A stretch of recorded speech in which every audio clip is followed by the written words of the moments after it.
আসসালামু আলাইকুম। কেমন আছেন সবাই? আশা করি ভালো আছেন। গত ক্লাসে আমরা মেঘনাদ বধ কাব্যের যেখান থেকে আলোচনা শেষ করেছিলাম, আজকে সেখান থেকে আলোচনা শুরু করছি।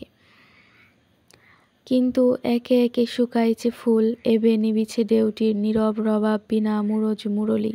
তবে কেন আর আমি থাকি রে এখানে, কার রে বাসনা বাস করিতে আঁধারে।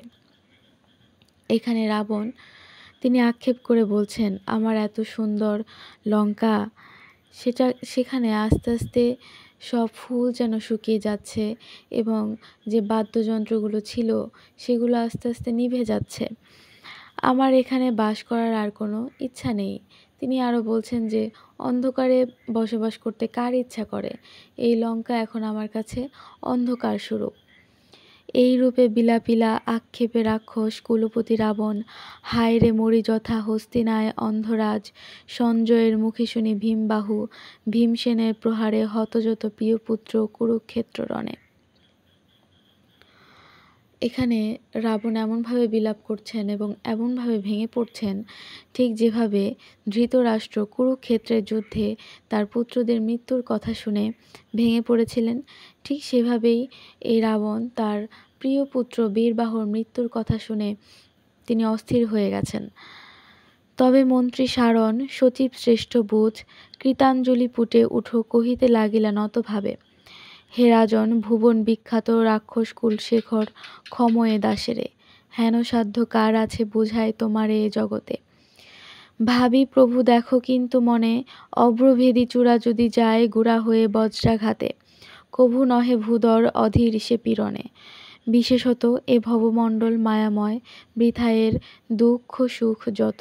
মোহের ছলনে ভুলে অজ্ঞান যে জন। এখানে তার যে মন্ত্রী সারণ তিনি করজোড়ে বলছেন যে হে রাজা, হে রাজা, তুমি তো ভুবন বিখ্যাত, তুমি রাক্ষস কুলের গর্ব, তুমি আমাকে ক্ষমা করো। আমার তো কোনো যোগ্যতা নেই যে আমি তোমাকে বোঝাতে পারবো, কিংবা এরকম কারো কোনো যোগ্যতা নেই যে তোমাকে বোঝাতে পারবে। কারণ একটা পিতার সামনে তার সন্তানের যখন মৃত্যু হয় তখন সেই পিতাকে সান্ত্বনা কেউই দিতে পারে না, এটা সান্ত্বনা দেওয়া সম্ভব নয়। সে কথা এখানে এই মন্ত্রী বলছে। তিনি আবার একথাও বলছেন যে তুমি ভেবে দেখো যে অনেক উঁচু পর্বতের চূড়া যদি বজ্রাঘাতে ভেঙে যায়, তারপরেও কিন্তু পর্বতের পাদদেশ টলে যায় না, পাদদেশ কিন্তু ঠিকই থাকে। তুমি হচ্ছ পর্বতের পাদদেশ, তোমার চূড়া যদি ভেঙেও যায় তবু তো তোমাকে ঠিক থাকতে হবে, তোমাকে তো ভেঙে পড়লে চলবে না। তিনি আরও বলেছেন যে এই যে পৃথিবী, এই যে ভবমণ্ডল, এই সব কিছুই মায়াময়, এগুলো সবই হচ্ছে মায়ার ছলনা। এই পৃথিবীতে দুঃখ সুখ সবই হচ্ছে মিথ্যা, সবই যেন ছলনা। এই ছলনায় সেই ভুলে যার কোনো জ্ঞান নেই, যে জ্ঞানহীন, সেই এই ছলনায় ভুলে এই দুঃখে কষ্টে ভেঙে পড়ে। তুমি তো জ্ঞানী, তোমার তো এই দুঃখ কষ্টে ভেঙে পড়া উচিত নয়।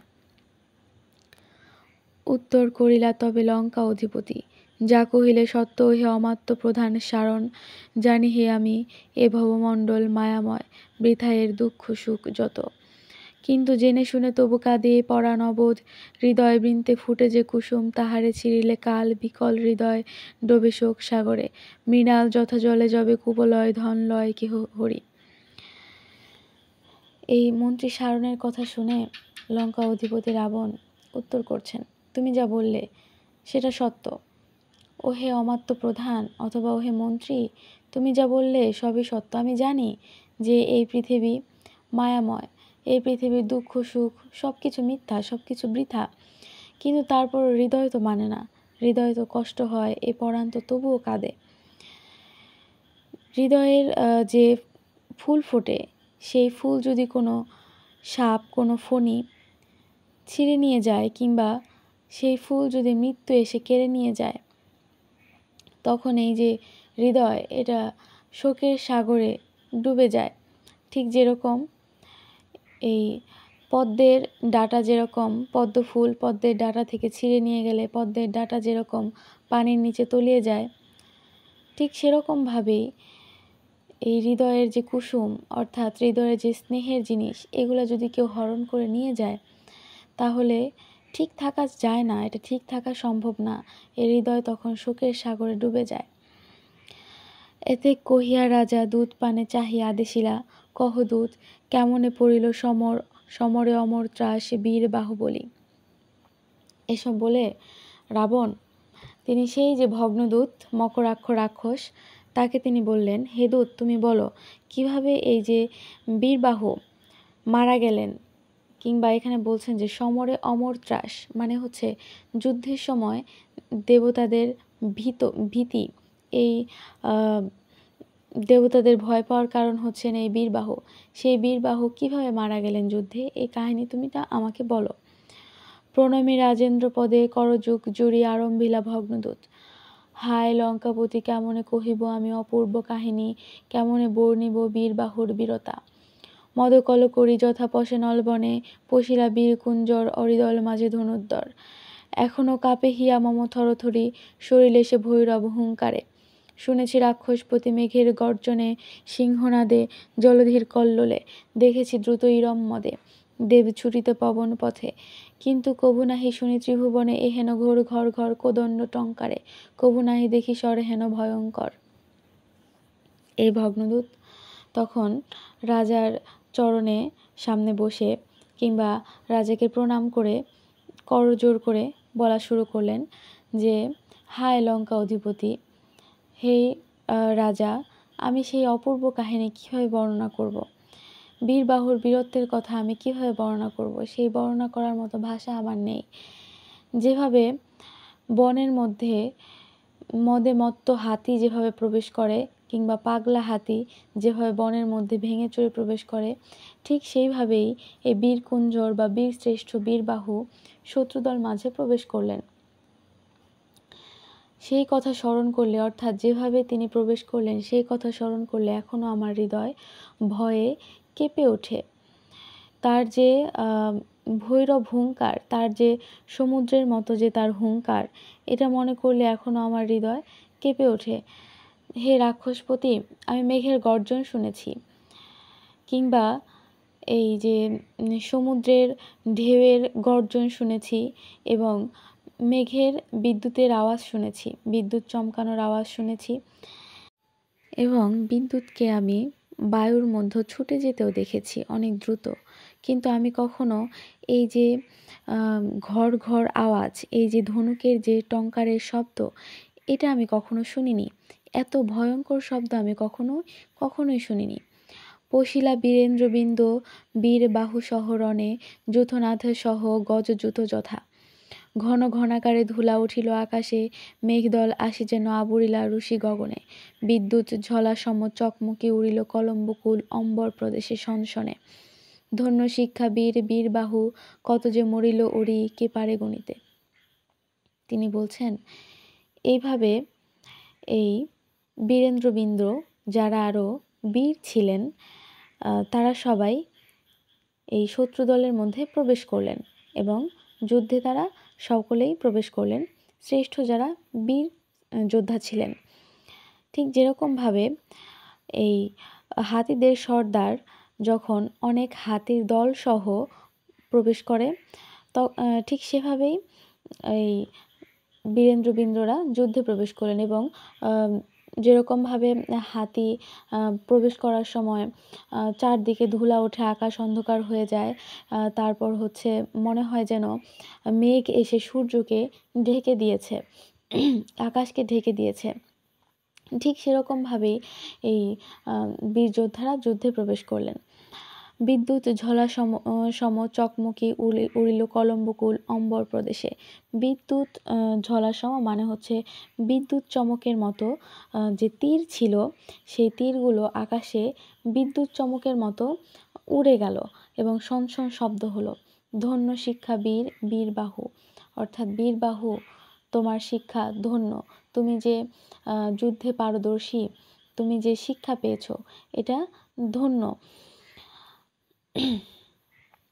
এরপর বলা হয়েছে, কত যে মরিল ওরি কে পারে গণিতে। ওরি মানে হচ্ছে শত্রু, অর্থাৎ এই যে তীর নিক্ষেপ করলো, এই তীরে কত যে শত্রু মারা গেল, এটা আসলে অগণিত শত্রু মারা গেল, কেউ এটা গণনা করতে পারবে না।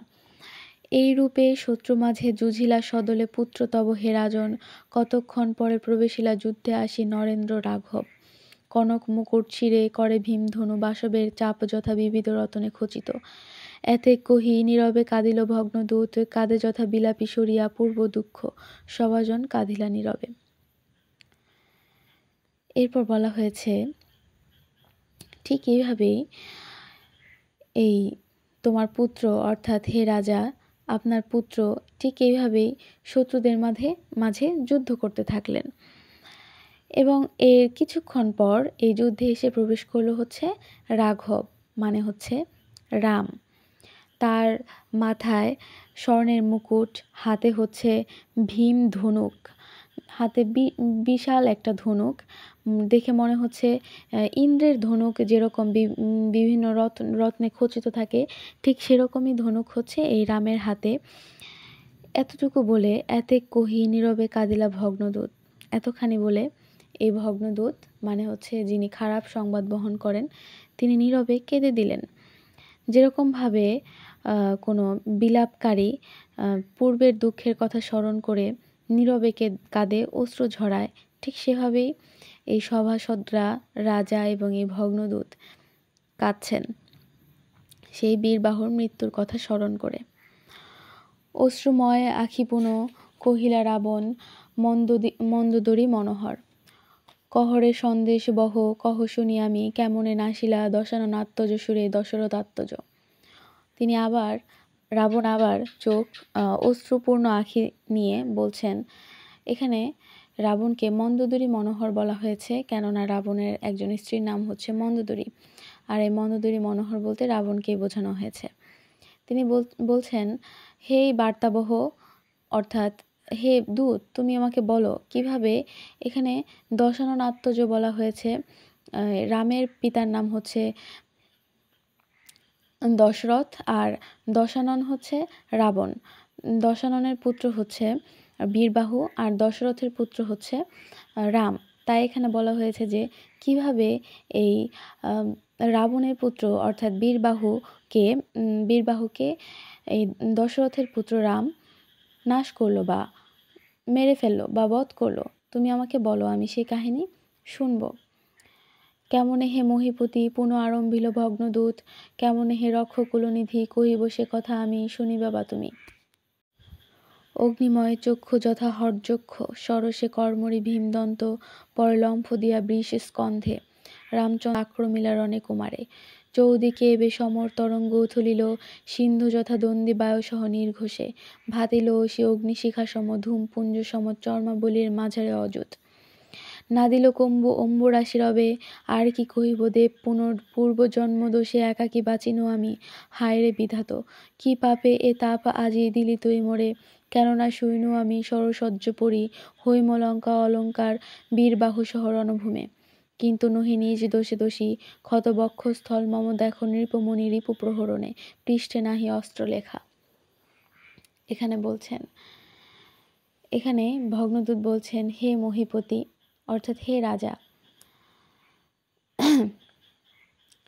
সে পুনরায় আরম্ভ করলো এই কথা বলে যে, হে রাজা, কেমনে আমি সে কথা বলবো আর কিভাবে বা তুমি সে কথা শুনবে। যেরকমভাবে হিংস্র সিংহ যেরকমভাবে তার দাঁত কড়মড় করে বিষ এর কাঁধে লাফিয়ে ঝাঁপিয়ে পড়ে, ঠিক সেরকমভাবে রামচন্দ্র এই বীরবাহুকে আক্রমণ করলো। চৌদিকে এবে সমর তরঙ্গ উথলিল, অর্থাৎ চারদিকে যেন যুদ্ধের তরঙ্গ উথলে উঠল। সিন্ধু যথা দ্বন্দ্বী বায়ুসহ নির্ঘোষে, সমুদ্র যেরকম বায়ুর সঙ্গে দ্বন্দ্ব করে অর্থাৎ বায়ুর সঙ্গে যুদ্ধ করে, ঠিক সেরকমভাবেই চারদিকে যুদ্ধের তরঙ্গ উথলে উঠল। ভাতিল অসি অগ্নিশিখা সম ধূম পুঞ্জ সম চর্মাবলীর মাঝারে অযুত।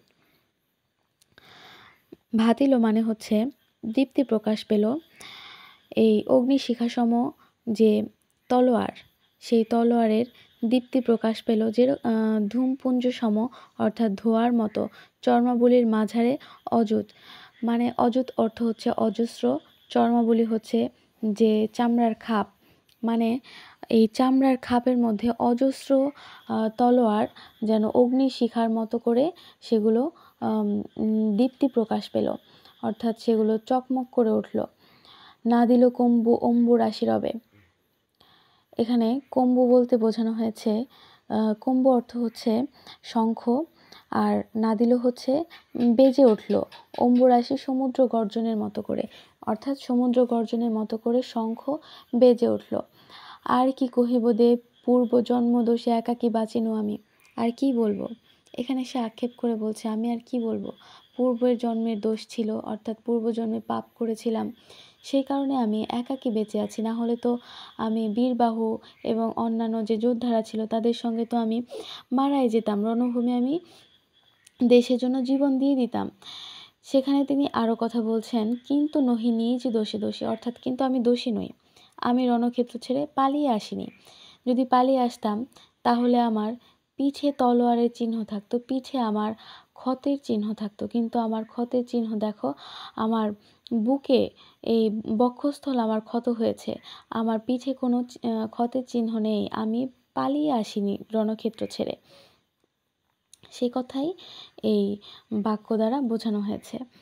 এতে কহিয়া স্তব্ধ হইল রাক্ষস মনস্তাপে।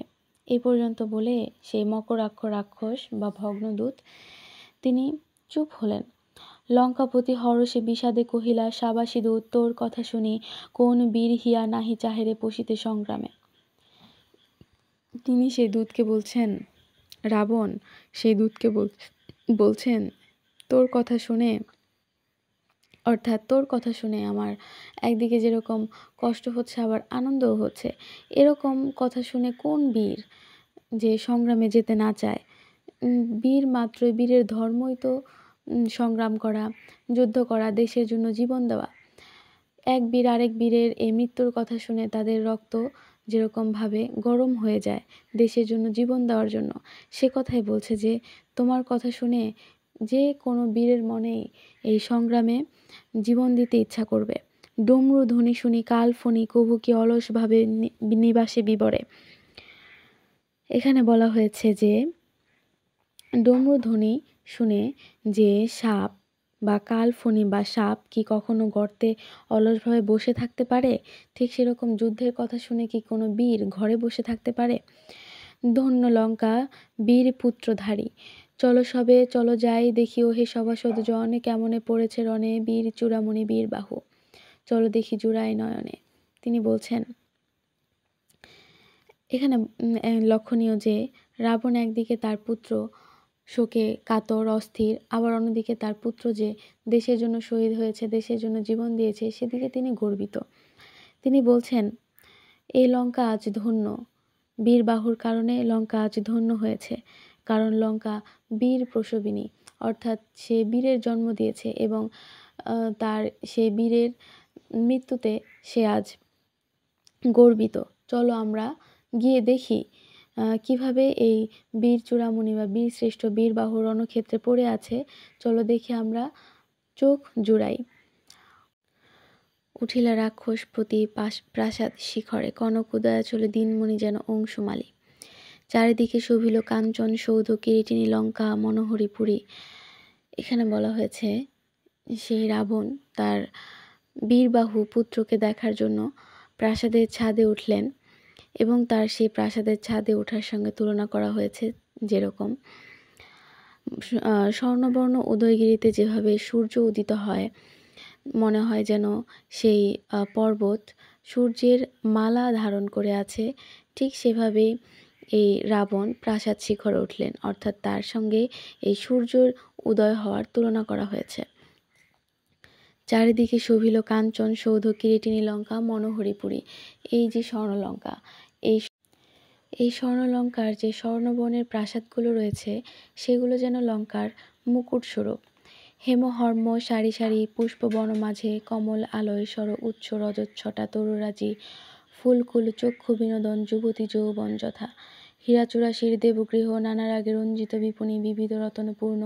এ জগতে যেন আনিয়া বিবিধ ধন পূজার বিধানে রেখেছে চারু লঙ্কে। তোর পদতলে জগৎ বাসনা তুই সুখের সদন। এই স্বর্ণলঙ্কার যে ফুলের বাগান রয়েছে সেই ফুলের বাগানের মধ্যে মধ্যে এই স্বর্ণের সারি সারি প্রাসাদ রয়েছে। হেমহর্ম মানে হচ্ছে স্বর্ণ দেউল বা স্বর্ণের দেবালয়। কমল আলোয় সর উৎস রজতছটা তরুরাজি। যে সরোবরগুলো রয়েছে সেগুলো পদ্মের আলোয় আলোকিত, পদ্ম ফুলের আলোয় আলোকিত, এবং ঝর্ণা রয়েছে, গাছপালা রয়েছে এবং বিভিন্ন ধরনের ফুল রয়েছে, যা দেখলে আমাদের চোখ আনন্দ পায়, যা দেখলে আমাদের চোখে তৃপ্তি হয়। হীরাচূড়াশির দেবগৃহ নানা রাগে রঞ্জিত বিপণী।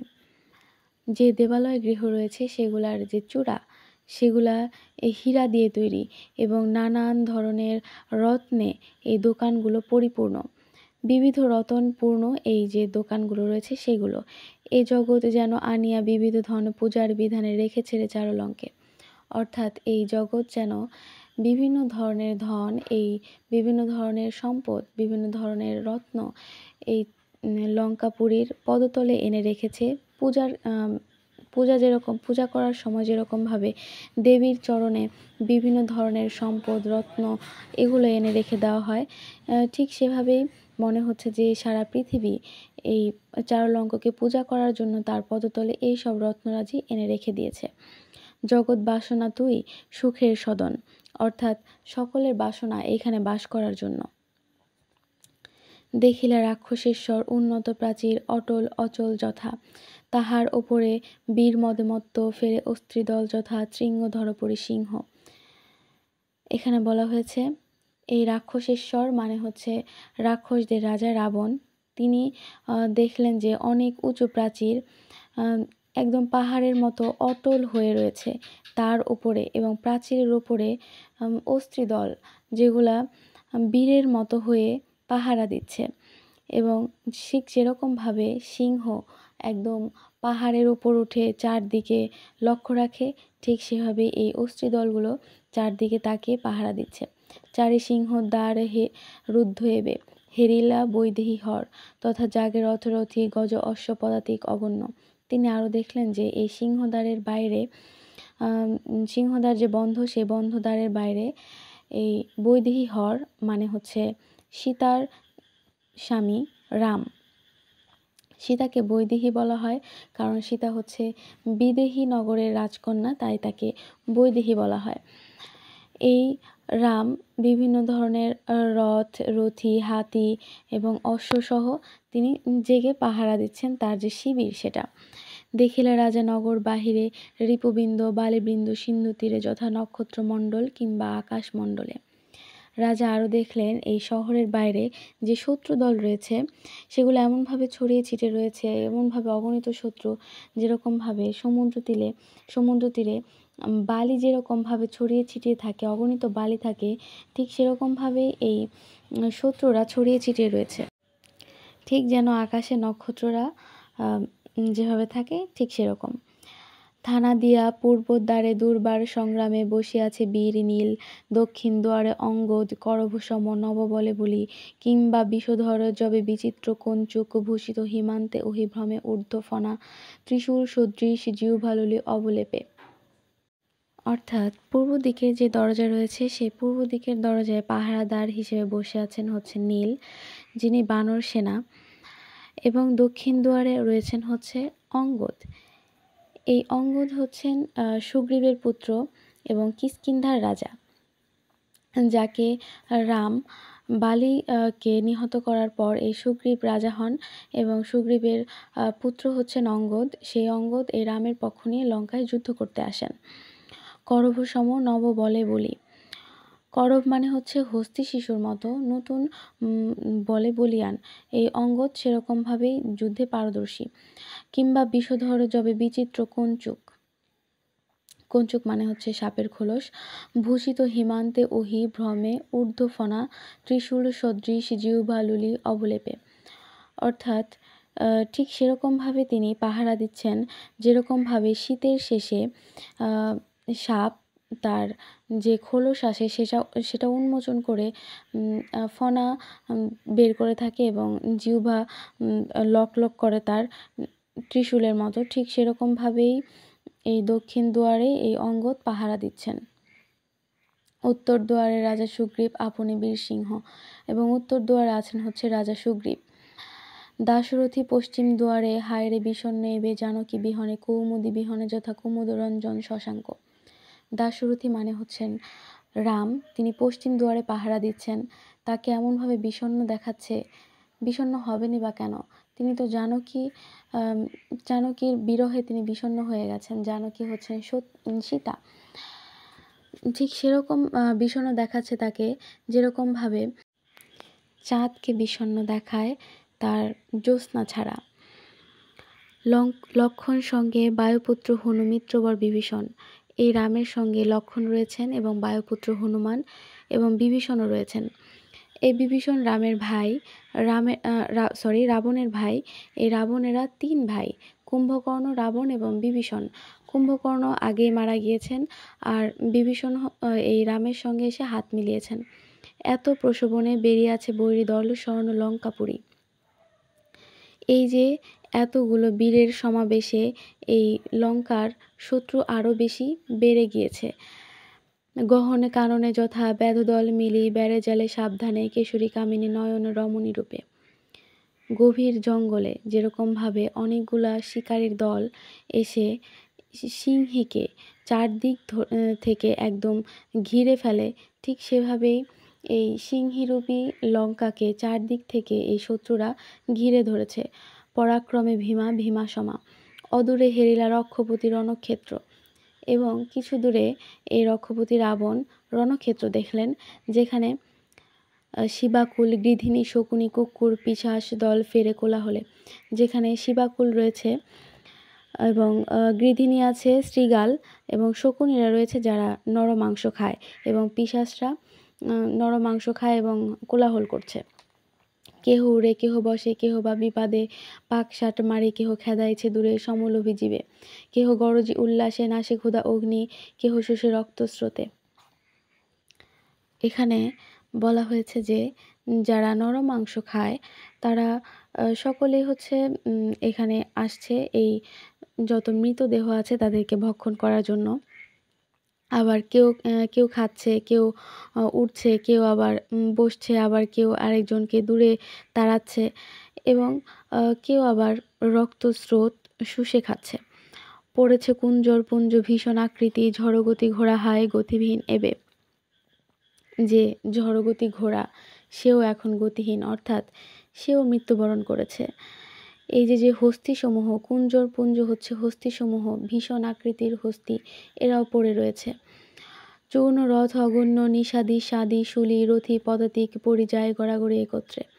যেসব রথ ছিল যুদ্ধের জন্য সেগুলো চূর্ণ হয়ে গেছে। যে নিষাদি ছিল, অর্থাৎ যে ঘোড়া ছিল, এবং যে অশ্বারোহী ছিল, শূল নিক্ষেপকারী ছিল, পদাতিক যারা ছিল, সবাই মৃত অবস্থায় গড়াগড়ি খাচ্ছে। শোভিছে বর্ম চর্ম অসি ধনু ভিন্দিপাল, তুন স্বরমুদ গড় পরশু স্থানে স্থানে, মণিময় কিরীটি শীর্ষক আর বীর আবরণ মহাতেজস্কর পড়িয়াছে যন্ত্রদল মাঝে। যে যোদ্ধাদের বর্ম ছিল এবং তলোয়ার ছিল, ধনুক ছিল, আরও যত ধরনের অস্ত্র ছিল, সব কিছু এই রণক্ষেত্রে পড়ে রয়েছে।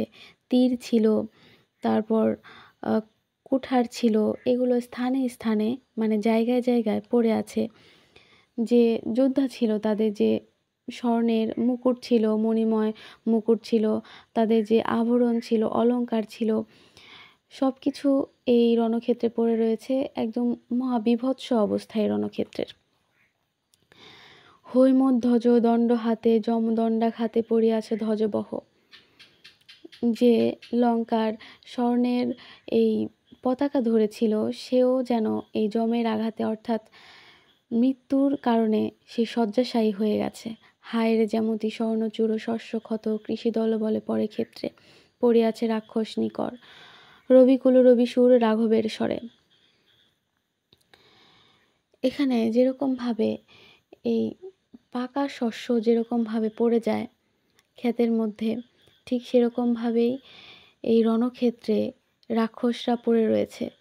এবং এখানে রবিকুল রবি সুর রাঘবের স্বরে বলা হয়েছে। রবিকুল রবি মানে হচ্ছেন রাঘবের যে বংশ, সেই বংশ হচ্ছে সূর্য বংশ, সেই সূর্য বংশের সূর্য এই রাম, তাই তাকে বলা হয়েছে রবিকুল রবি রাঘব। এই রাঘবের স্বরে অর্থাৎ রাঘবের ধনুকের আঘাতে এই এতগুলো রাক্ষস মারা গিয়েছে। পড়িয়াছে বীরবাহু বীর চূড়ামণি চাপে রিপুচয় বলি পড়েছিল যথা হিড়িম্বার স্নেহনীরে পালিত গরুর ঘটোৎকচ যবে কর্ণ কাল পৃষ্ঠধারী এরিলা একাগ্নিবাণ রক্ষিতে কৌরবে। হিড়িম্বা হলেন ভীমের রাক্ষসী পত্নী। সেই হিড়িম্বার পুত্র ঘটোৎকচ কুরুক্ষেত্রের যুদ্ধে গরুরের মতো প্রচণ্ড বিক্রমে যুদ্ধ করছিল। তখন অভিমন্যুর মৃত্যু হলে ক্ষিপ্ত ঘটোৎকচ এমন যুদ্ধ করেছিল যে ভীত দুর্যোধন কর্ণকে অনুরোধ করেছিলেন তার একাগ্নি বাণের দ্বারা ঘটোৎকচকে বধ করতে। সেই ইন্দ্রের দেওয়া এই একাগ্নি বাণ এমনই ছিল যে এই একাগ্নি বাণ দ্বারা একজনকেই হত্যা করা যাবে। এই কর্ণ ঘটোৎকচকে এই একাগ্নি বাণের দ্বারা বধ যখন করেন, তখন এই ঘটোৎকচ বিরাট আকৃতি ধারণ করে শত্রু সৈন্যদের ওপর এমনভাবে চাপা দিয়ে পড়েন যে তার মৃত শরীরের ভারে, অর্থাৎ তিনি মৃত্যু দিয়েও তার এক পক্ষকে সাহায্য করেছিলেন। অর্থাৎ তিনি যে মৃত অবস্থায় পড়েছিলেন তার নিচে চাপা পড়ে অসংখ্য শত্রু মারা গিয়েছিল। ঠিক এইভাবেই এই বীরবাহু বীর চূড়ামণি অসংখ্য শত্রুদেরকে নিয়ে এই যুদ্ধক্ষেত্রে পড়ে আছে, অর্থাৎ তিনি যে মৃত অবস্থায় পড়ে আছেন তার নিচে অসংখ্য শত্রু চাপা পড়ে আছে। মহাশোকে শোকাকুল কহিলা রাবণ যে শয্যায় আজি তুমি শুয়েছ কুমার প্রিয়তম বীরকুল সাধ এ শয়নে সদা। এই রাবণ যখন তিনি তার মৃত পুত্রকে দেখলেন তখন তিনি শোকে আকুল হয়ে বললেন, তুমি যে শয্যায় শুয়ে আছো, এই শয্যায় শোয়ার জন্য সকল বীরকুলের সাধ, সকল বীরের ইচ্ছা এই দেশের জন্য জীবন দেওয়া, এইটা কি কম কথা যে তুমি আজ দেশের জন্য জীবন দিতে পেরেছ? রিপু দল বলে দলিয়া সমরে জন্মভূমি রক্ষাকে তু কে ডরে মরিতে। অর্থাৎ জন্মভূমি রক্ষা করার জন্য কে ভয় পায় মৃত্যুকে? সবাই তো জন্মভূমি রক্ষা করতে চায়। যে প্রকৃত দেশপ্রেমিক সে কখনো জন্মভূমির জন্য জীবন দিতে ভয় পায় না, সে কথাই এখানে বলা হয়েছে। যে ডরে ভীরু সে মূঢ় শতধিক তারে। অর্থাৎ যে দেশের জন্য জীবন দিতে ভয় পায় সে ভীরু, সে মূঢ়, তাকে শতধিক জানাচ্ছি। তবু বৎস যে হৃদয় মুগ্ধ মোহাম্মদে কোমল সে ফুল সম, এ বজ্র আঘাতে কত যে কাতর সে তা জানেন সেজন অন্তর্যামী যিনি, আমি কহিতে অক্ষম। একদিকে এই রাবণ তিনি অনেক গর্বিত যে তার পুত্র দেশের জন্য মৃত্যুবরণ করেছে, আবার একদিকে তার এই পুত্রের মৃত্যুতে তিনি শোকাহত। তিনি বলছেন যে তুমি যে মৃত্যুবরণ করেছো দেশের জন্য আমি গর্বিত, কিন্তু তবুও এই হৃদয় তো মানে না, এই হৃদয় তো কোমল ফুলের মতো, সে তো কষ্ট পায়। এই বজ্রের আঘাতে কত যে কাতর সে তা জানেন সেজন অন্তর্যামী যিনি। অর্থাৎ আমি হৃদয়ে যে কত যে কষ্ট পাচ্ছি এটা একমাত্র অন্তর্যামী জানেন, এটা আমি বলতে পারবো না, আমি বলতে অক্ষম। হে বিধি এ ভবভূমি তব লীলাস্থলী, পরের যাতনা কিন্তু দেখি কি হে তুমি হও সুখী, পিতা সদা পুত্র দুঃখে দুঃখী, তুমি হে জগৎ পিতা একই রীতি তব। হা পুত্র হা বীরবাহু বীরেন্দ্র কেশরী, কেমনে ধরিব প্রাণ তোমার বিহনে। এখানে রাবণ বলছেন যে হে বিধাতা, পুত্রের মৃত্যু দেখে তো সকল পিতাই দুঃখী হয়, তুমি তো জগতের পিতা, তুমি কি এতগুলো পুত্রের মৃত্যু দেখে তুমি কি কষ্ট পাচ্ছ না? তাহলে তুমি কেন এই বীরবাহকে আমার থেকে দূরে সরিয়ে নিলে? এটা কোন ধরনের রীতি যে তুমি কষ্ট পাও না? সকল পিতাই তো তার পুত্রের বিরহে কষ্ট পায়, তাহলে তুমি কেন আমার থেকে আমার পুত্রকে দূরে করলে? এখন এই বীরবাহকে ছেড়ে আমি কিভাবে এই প্রাণে প্রাণ ধরব, কিভাবে আমি বেঁচে থাকব? এই রূপে আক্ষেপিয়া রাক্ষস ঈশ্বর রাবণ ফিরায়ে আঁখি দেখিলেন দূরে সাগর মকরালয়, মেঘশ্রেণী যেন অচল ভাসিছে জলে শিলাকুল বাঁধা দৃঢ় বাঁধে, দুই পাশে তরঙ্গ নিজ ফনাময় যথা ফণিবর, উথলিছে নিরন্তর নির্ঘোষে অপূর্ব বন্ধন সেতু রাজপথ সমপ্রশস্ত, বহিছে জনস্রোত কলরবে স্রোতপথে জল যথা বরিশার কালে। এখন হঠাৎ করে তিনি এভাবে আক্ষেপ করে রাবণ হঠাৎ করে তার চোখ সমুদ্রের দিকে ফিরালেন এবং তখন তিনি সমুদ্রের দিকে ফিরিয়ে দেখলেন সাগরে মেঘের মতো শিলা ভেসে আছে এবং স্থির হয়ে। এই শিলাগুলো দুই পাশে এমনভাবে বাঁধ দিয়েছে, সেই বাঁধের দুই পাশ দিয়ে সাগরের তরঙ্গগুলো এসে আঘাত করছে এবং দুই পাশ ফেনাময় হয়ে উঠছে। মনে হচ্ছে সাপ যেন উদ্ধত ফনা নিয়ে গভীর আওয়াজে নিরন্তর উত্তাল হয়ে উঠেছে। অপূর্ব বন্ধন সেতু রাজপথ সম প্রশস্ত, বহিছে জনস্রোত কলরবে, স্রোতপথে জল যথা বরিশার কালে। এই যে শিলা একটা সেতু তৈরি করেছে শিলা দিয়ে এই সাগরের উপরে, সেটা অপূর্ব। রাজপথ যেরকম প্রশস্ত হয়, এই শিলাময় সেতু ঠিক সেরকম ভাবে প্রশস্ত। বর্ষাকালে নদীপথে যেরকম জলস্রোত তীব্র বেগে প্রবাহিত হয়, তেমনি রাজপথের মতো চওড়া সেতু দিয়ে কলরব করতে করতে জনস্রোত এগিয়ে চলেছে। অভিমানে মহামানী বলিকুলর সব রাবণ, কহিলা বলি সিন্ধু পানে চাহি, কি সুন্দর মালা আজ পড়িয়াছ গলে প্রচেত, হা দিক ওহে জলধিপতি। সমুদ্রের বুকে এই সেতু বন্ধন দেখে রাবণ অভিমান করে সমুদ্রকে সম্বোধন করে ব্যঙ্গ করে বললেন, হে সমুদ্র, কি সুন্দর মালাই না তুমি গলায় পড়েছ। যে সমুদ্র ছিল অলঙ্ঘ অজেয়, সে কিনা আজই এই শৃঙ্খলের ভূষণ গলায় ধারণ করেছে। এই কি সাজে তোমারে, অর্থাৎ তোমাকে কি এই সজ্জায় মানায়? হায়, এই কি তোমার ভূষণ, এটাই কি তোমার ভূষণ? রত্নাকর, কোন গুণে কহ দেব শুনি, কোন গুণে দাশরথী কিনেছে তোমারে?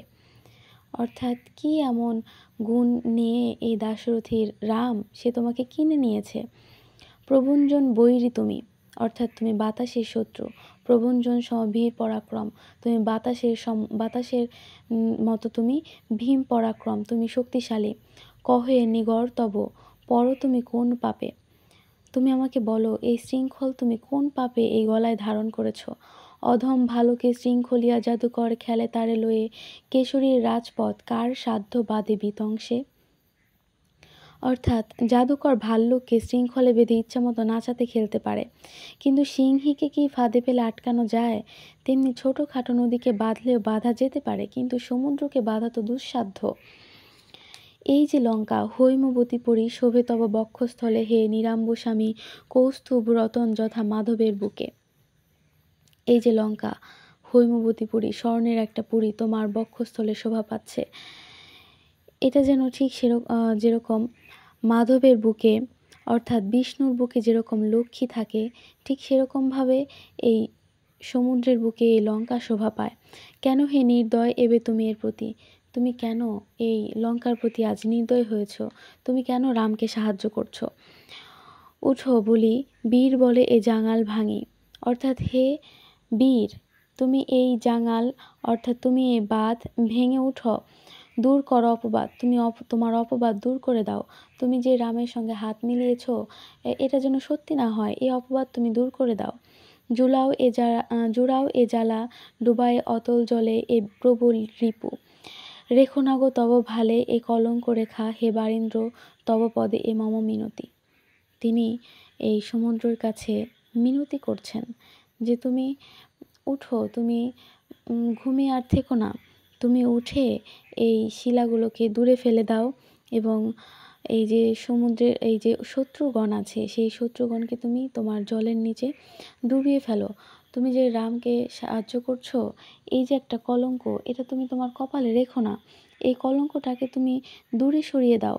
তোমার পদে, অর্থাৎ তোমার কাছে আমার এই মিনতি, তুমি রামকে সাহায্য করো না, তুমি তোমার এই কলঙ্ক সরিয়ে দাও। আজকের আলোচনা এই পর্যন্তই। আগামী ক্লাসে আমরা এরপর থেকে আলোচনা করব। ততক্ষণ সবাই ভালো থাকবেন, সুস্থ থাকবেন। আল্লাহ হাফেজ।